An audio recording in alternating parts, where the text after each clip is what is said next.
যাবে ভাবছে মনে হয়, কোথায় একটা যাবে। এই দেখো না, এই দেখো না, এইগুলো পড়ে থাকে, এইগুলো পড়ে আছে এখানে, তো এইরকম গোটা গোটা পড়ে আছে। তো ও এরকম মানে দুপুরবেলা এরকম কেউ না থাকলে এরকম বদমাইশি একদম, তাকে দাঁত দিয়ে একদম খুলে টুলে কী অবস্থা করেছে, একদম তাকে দড়ি পাকিয়েছে। এই যে এই যে এই যে এই যে এইরকম করে করে কেমন করে করে দেখাচ্ছে, এই যে দেখাচ্ছে, এই যে সেটার একদম টুকরো টুকরো করবে। এই দেখো কেমন টুকরো টুকরো করছে, দেখেছো কেমন টুকরো টুকরো করছে, ছোট্ট ছোট্ট টুকরো বানাবে।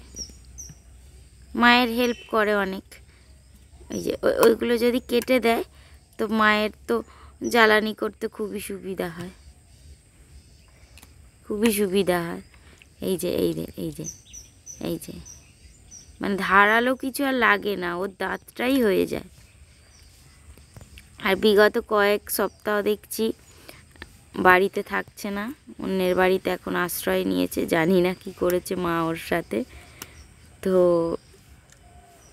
এখন মানে সারা দিন থাকে মায়ের কাছে, কিন্তু রাত্রিবেলা থাকে না, একদম বাড়িতে ঢোকাতে চাইলেও ঢুকতে চায় না।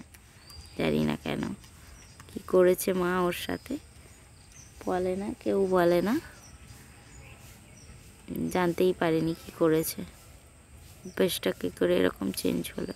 ও থাকলে সুবিধাই হয়, যেমন ধরো তোমার বাড়িতে ইঁদুর টিঁদুরগুলো থাকে না, তার জন্য খুবই সুবিধা হয়।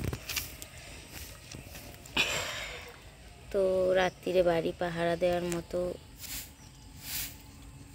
এই দেখো টুকরো টুকরো করলো, দেখো কত টুকরো, শত টুকরো বানাবে ও। একটা লাঠি নিয়েছে মানে ও শত টুকরোই বানাবে।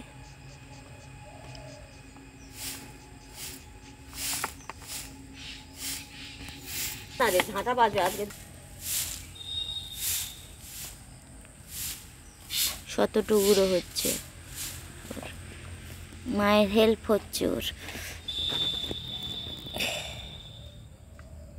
কেউ কাউকে অনেক দিন পরে দেখলে তার সঙ্গে কী কথা বলবে জানি না, ভো করে একটা আওয়াজ দেবে।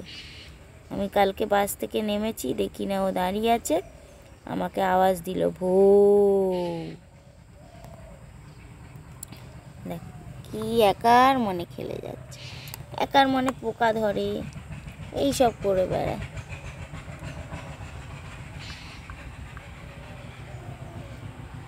ওকে বুঝিয়ে বলো তো সবাই যে ও যেন রাত্রে করে বাড়িতে থাকে। ও কেন বাড়িতে থাকে না? হ্যাঁ, একটু বুঝিয়ে সবাই বলো।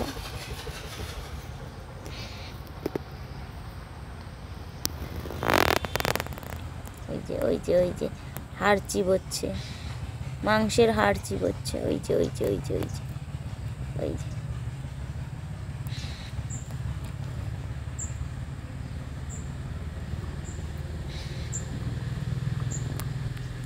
ওই দেখো, ওই দেখো কীরকম খেলা, ওই দেখো, ওই দেখো, ওই দেখো, সবাই দেখো, সবাই দেখো, একটা দারুণ খেলা, দারুণ খেলায় মেতেছে।